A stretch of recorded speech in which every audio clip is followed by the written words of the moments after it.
What's a story you always wanted to tell on this sub, but nobody ever asked the right question?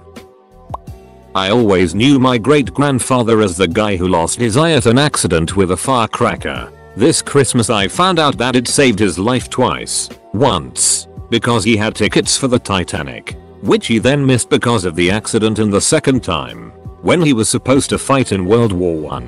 He went to the office where he was supposed to sign up for it, told them that he was disabled, which they did not believe. So he took his glass eye out of the socket and placed it in front of the officers. So yeah, losing an eye isn't the worst that could happen. My wife teaches kindergarten more or less. My son attends kindergarten at the same school. I brought them a tire, the size of a monster truck tire, to play on in their yard. Don't ask why. Weird idea. But they loved it. So we cleaned it up, scrubbed it, and I drilled holes in it so the water would drain when it rained. Few days ago it's just me and my son. I ask how his day was and he says, blah blah fun, blah blah ate lunch, blah blah fun, blah blah Xavier got his finger stuck in the tire, blah blah fun, comma. So I ask him to back up, and he just repeats that his friend Xavier got his finger stuck in the tire in one of the holes we drilled for draining the water. I told him that sounded sad, and he said, yes it was and it rained. So I thought, poor kid. So I said, whoa, poor kid. Did you get him a raincoat? And he said, no daddy, we didn't want to get near him cause he pooped himself. So I'm thinking, really poor kid. So I said, whoa, really poor kid. Did the teachers help him? And he said something like, he was out there a long time. Then it devolved and I really couldn't get any more information out of him. So I felt guilty about this kid, cause I did drill the holes in the tire, but eventually it slips my mind. Wife gets home, we have dinner, etc. But I forgot about it till I'm talking to her way after the kids have gone to bed. Then suddenly it pops into my head, so I say to her, so, our son told me one of the kids got his finger stuck in the tire toter, and she just bursts out laughing. I sat there dumbfounded. Then she explained to me Xavier isn't one of the kids. He's a teaching assistant who is supposed to take care of the delayed kid in the class. Except his kid didn't show up, so he just played with the other students all day. Apparently this 25-year-old guy was sitting on the tire and thought it was a smart idea to try to jam his finger into one of the holes, which makes it crazy. Thinking a little kid could get their finger in almost made sense, but for an adult finger it's almost a miracle he could get it in without breaking a bone. Anyways, apparently he got his finger in there and couldn't pull it out, and they couldn't pick up or move the tire, and the guy was stuck out there for hours, and yes, it did rain, and yes, he really did it himself. My wife said all the kids kept watching him out the window as it rained. Eventually they called emergency and she said she was gone at lunch when they arrived, but Xavier was gone when she got back and the guy didn't come back to school that week. We still don't know how they got his finger out.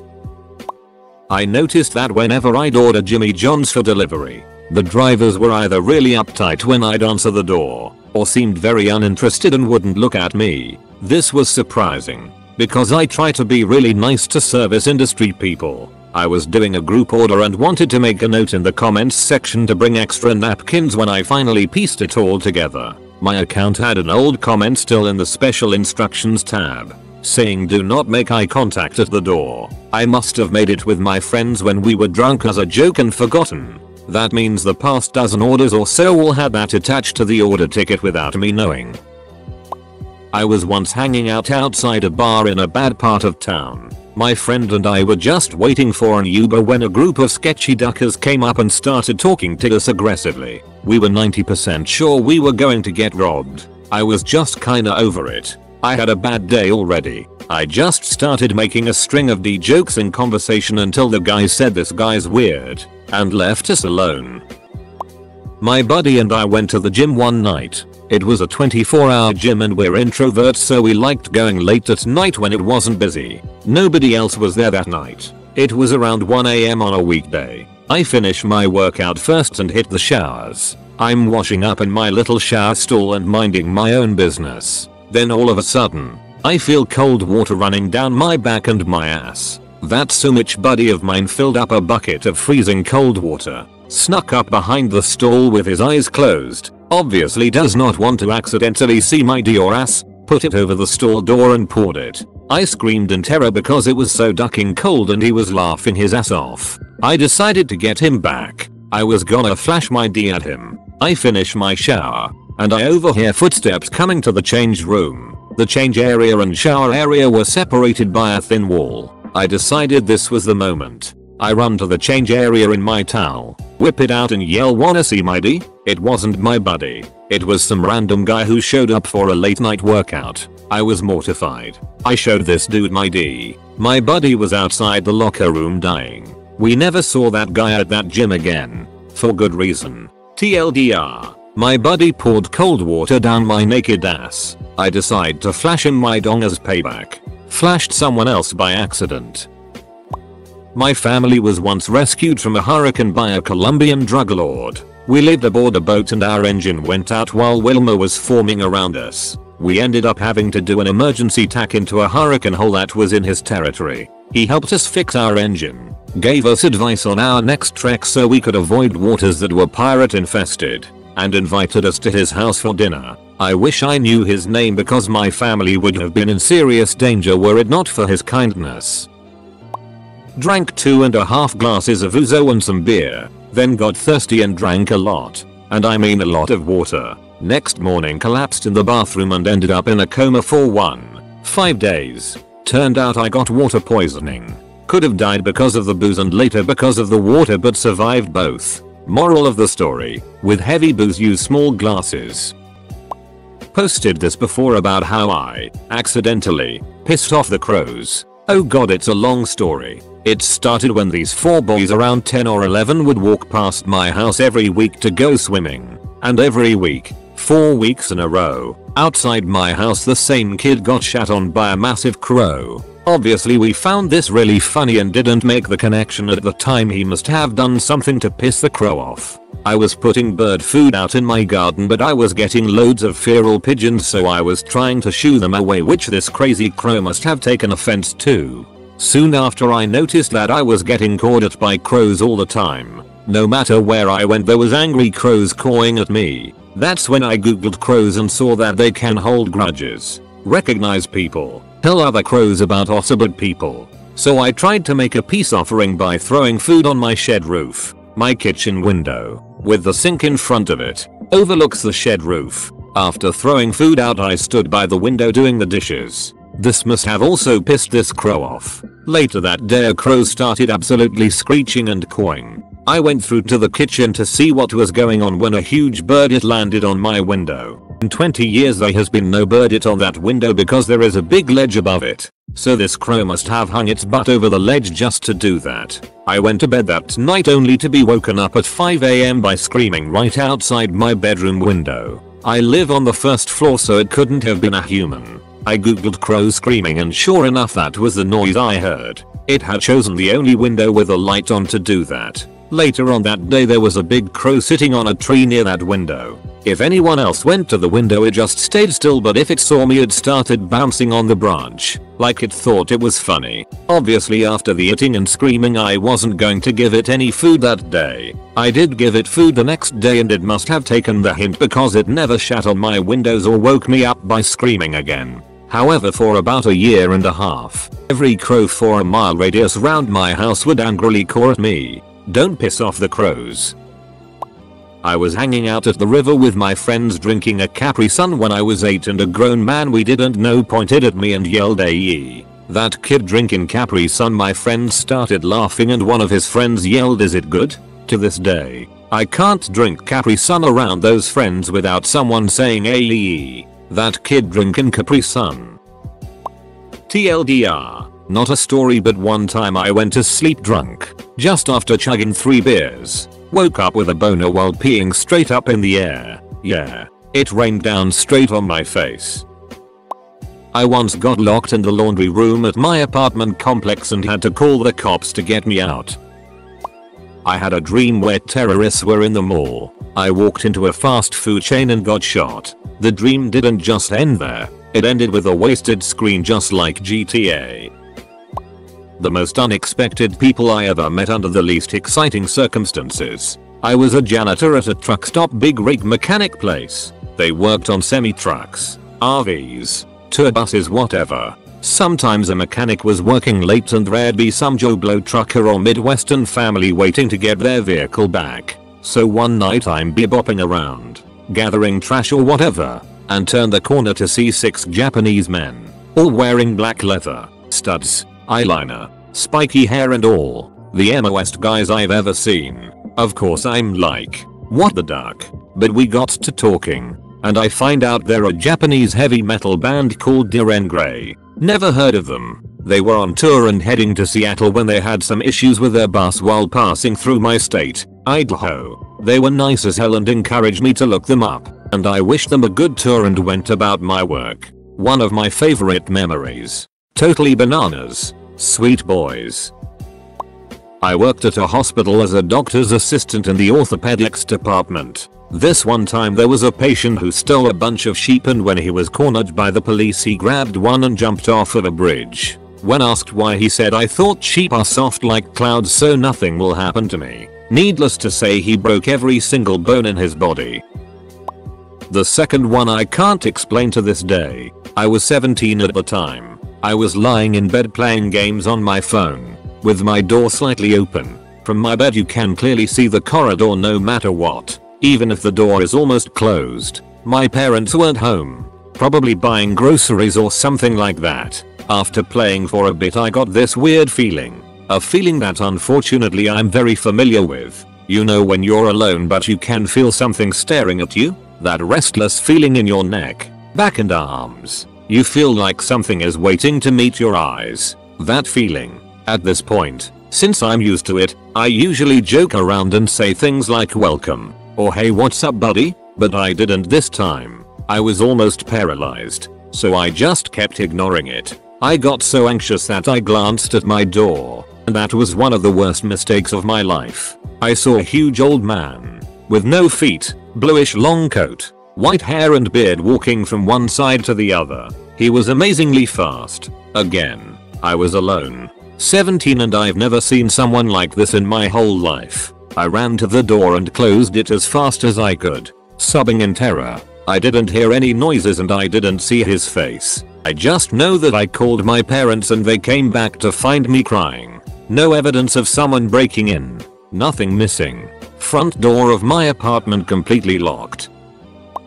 I destroy everything I touch, eventually. It's like a mutant power, the kind I don't want. So the story actually begins way back when my mother was pregnant with me. Our kitchen was tiny. You could literally plant one hand on a wall, lean over and plant the other on the opposite wall kind of deal. Well, one day while she's heavily pregnant with me, she's scrubbing something or the other at ground level and reaches up onto the sink to climb up when she says she got the daddy of static shocks. Hurt. She didn't think nothing of it at the time, but soon after I was born, she started to consider it the catalyst for my weird superpower. You see, as I grew up, things happened. Shop tills which had been working fine all the way up until we got there would suddenly malfunction. Light bulbs would occasionally break whenever I tried to turn lights on. It's entirely unpredictable as to when my mutant power will kick in. I've gone through 12 laptops in my lifetime, and I'm in my 30s. In my adult life,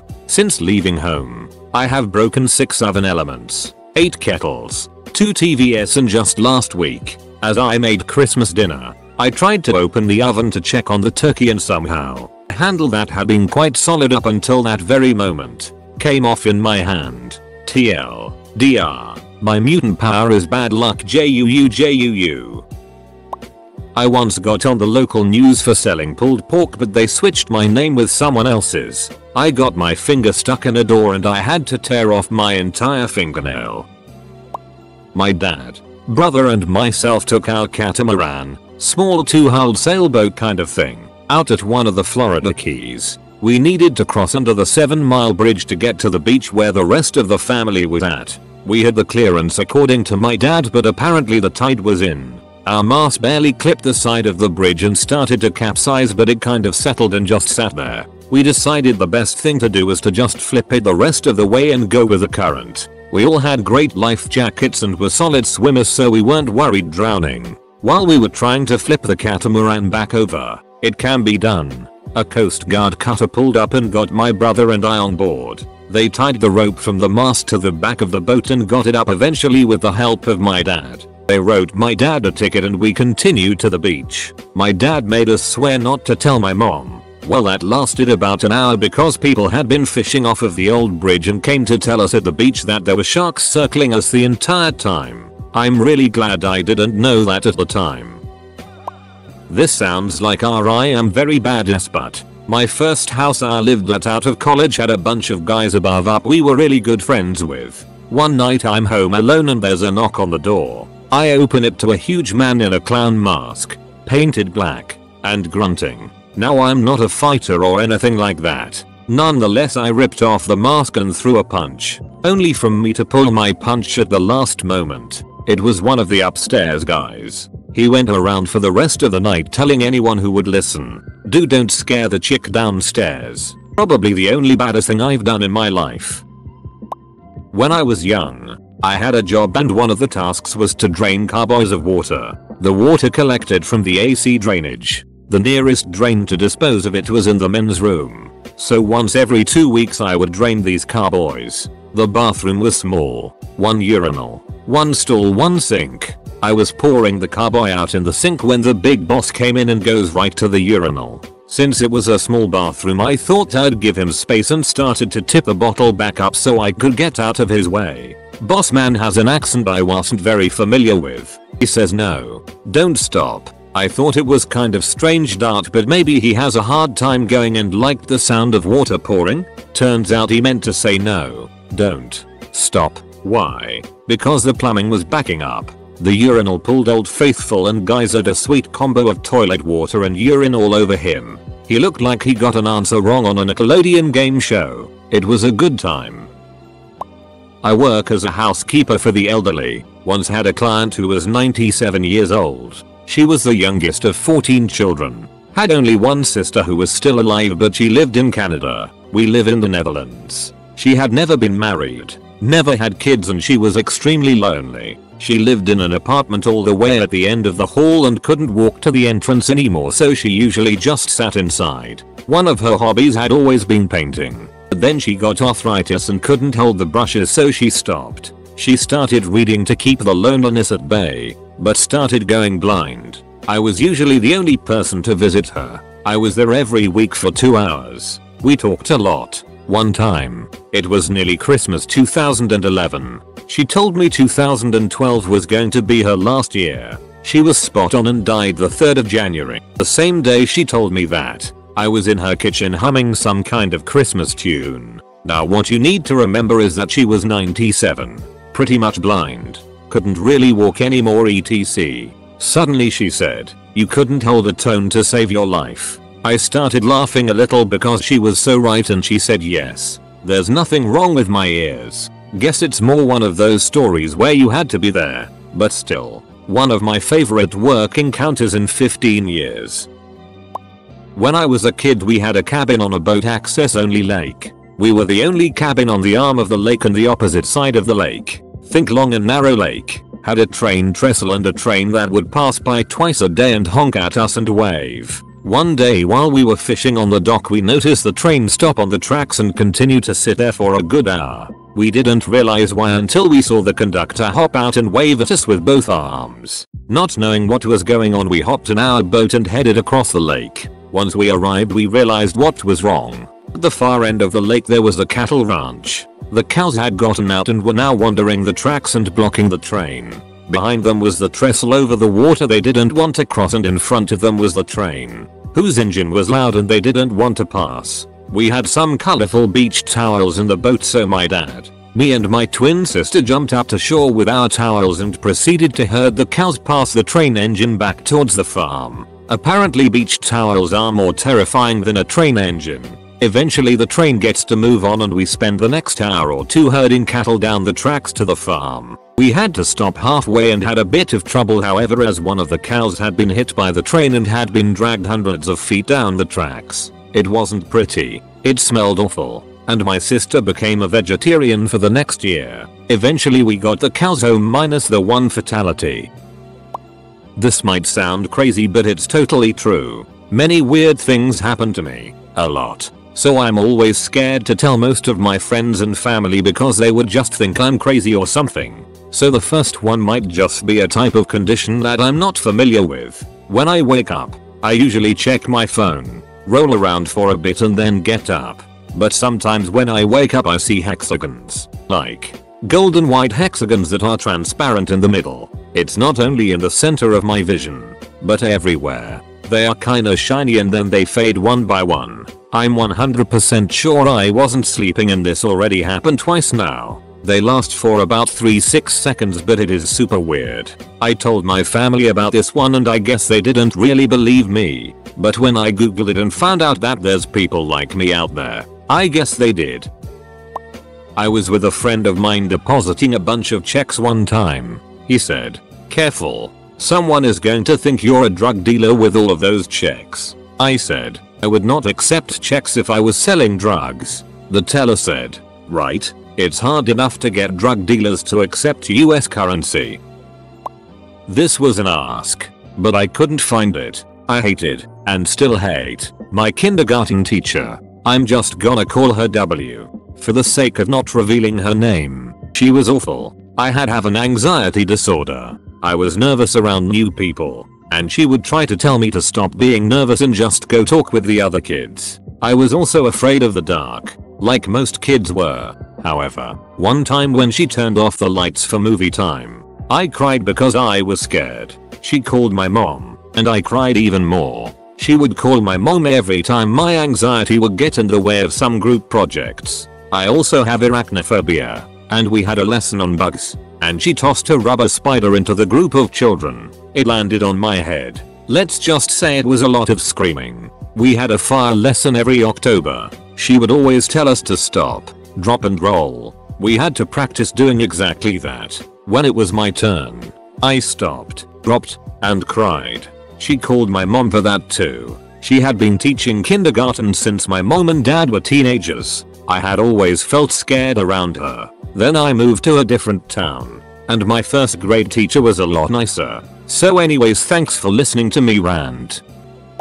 When I was in middle school, our math classroom had a window that had a perfect view of the side and part of the front of the school, and one time while I was in class I saw the special needs kid hop the fence that surrounds the school and run. There were so many teachers after him. The police caught him and brought him back though. Funniest thing I've ever saw at that school.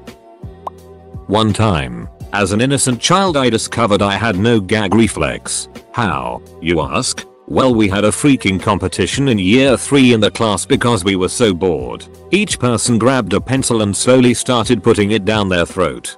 Whoever got the most amount of pencil in their mouth won. The teacher had just left the room to go make copies of something, so she would be gone for ages. I was the second person and immediately won when I put a 15-20 cm inside my mouth hole and didn't gag. That recess break, my friends and I played truth or dare and we all went around. I chose dare and I was dared to eat my banana whole by a girl that was in my class, and I obliged. I just became that kid in 3rd grade who had no gag reflex. When I told my family of my amazing discovery, they made the comment, "Boys will love you." And I didn't understand until a few years ago what they meant. Edit. Thanks for the upvotes, kind strangers. One time when I was 12, my mom took some of her friends, my sister, my brother and I, to a crater-type lake. We rented a paddleboard, which my mom used first. She bragged that she had gotten all the way across the lake in one go. Of course, being 12, I wanted to beat her. What I didn't know was that she'd said halfway across the lake. So, I took that paddleboard and went at it. I got so far across the lake that I couldn't see the shore. Of course I couldn't get lost, it was just a big circle, and had quite a few people who were also out on the lake ask me if I was okay. Capital I, unaware of the oddness of a preteen by herself in the middle of a lake, said yes. I was perfectly okay. When I was nearly across the lake, a rescue boat pulled up beside me. The teenage dude driving it said, "Kid, your family thinks you drowned. They're freaking out. They sent me out to make sure you were okay." He offered me a ride back and I refused. I turned my paddleboard around and went back to shore. I checked my watch and realized, holy it, I was out there for 4.5 hours. My family yelled at me because my dumbass nearly gave them a heart attack by paddleboarding. TLDR, I paddleboarded for long enough that my family thought I was dead. One time I was with my buddy at the mall Christmas shopping, and while we were sitting on a bench to take a break, we are approached by 4 individuals. They were telling us about their cult religion weird thing they had going on and invited us to their farm BC they wanted to teach, indoctrinate us. My buddy and I listened to the 20-minute long spiel, and at the conclusion they asked, "So, what do you say?" Before I could say anything, my friend just says, "Pull my finger," and extends it to him. The 4 kind of them looked at each other confused and politely obliged. As soon as they pulled, my buddy ate himself. Literally shat. Right then and there. It was bad. And we started crying, and then they just left disgusted. He said he had to go the whole time they were talking and just couldn't hold it anymore, and since he just bought new clothes he went to the bathroom and changed. I couldn't believe it. But needless to say, we didn't join a weird cult that day. It was a rainy day in year 9, ages 13-14, and me and a few friends were stuck in a gazebo, like 10 meters across, at lunchtime because, well, rain. Also seeking shelter, a group of year 10s and 11s also entered the gazebo, occupying the east side of the structure. Naturally, a standoff developed as there were 2 distinct factions vying for control of the gazebo, mutually intolerant of each other. Everyone was standing sorta awkwardly, desiring the whole space. Then the dispute escalated. Some of the year 10s started throwing water, squash and other liquids at us in an attempt to evict us. And, being socially retarded, I suggested that I might throw my own liquids. This caused a strange reaction, and I realized that I could turn it to my advantage. Without thinking, I slowly began to unzip my fly. That raised a few laughs. And the chavs called me a lad, shook my hand and left almost instantly. It was an oddly proud moment, getting a handshake from someone I didn't know well or like, for unzipping my fly in front of them. Still my most triumphant moment. TLDR, made older kids leave by unzipping my fly. Ever since I was young I'd have vivid dreams. Sometimes I'd even experience lucid dreaming, which I eventually learned to control. Sometimes I'd live for days, months, and as of recently, years in my dreams. When I was younger I didn't understand this. Waking up disoriented and wondering when I'd wake up from this dream. I'd spend weeks questioning reality, which, looking back, also took its toll on my social development. Whenever that happens now, because I can dream up pretty much an entire life, I spend a bit less time disoriented. Because I'm an adult that understands that they're only dreams, but I'll occasionally become depressed if I dream up an entire, fulfilling life, and sometimes I dream that I've woken up, only to realize the alarm isn't shutting off and I'm still asleep, and you just keep waking up, pretty much trapped in a dream that only lasted 3 minutes and not hours. My dad went to a convenience store as a child, and bought a bag of Cheetos. When he finished the bag, he saw there was a scratch tag at the bottom, so he scratched it, and, voila, he'd won the second bag of the Cheetos of the day. So he starts eating that one, scratches the tag at the bottom, and, boom, a third bag. So, my dad gets yet another bag and finishes it. It happens again, and again, and again. Eventually, he's too full, and his Cheetos streak eventually runs out, but not before he ate 7 to 8 bags of Cheetos. He went home, almost threw up, and got rashes. Also, Happy New Year's Eve everyone. A couple years ago in university I had a girl in my sculpture class ask me what time it was. I didn't have my phone on me or my glasses, so I pointed her to the analog clock on the wall. She looked me dead in the face and said she didn't know how to read analog clocks. She could only understand digital. I couldn't contain my reaction and stood there dumbfounded by that. I still think about that sometimes. She was at least 20 plus and never took a couple minutes to figure out how. She graduated around the same time as me. She has a bachelor's degree but can't read a ducking clock.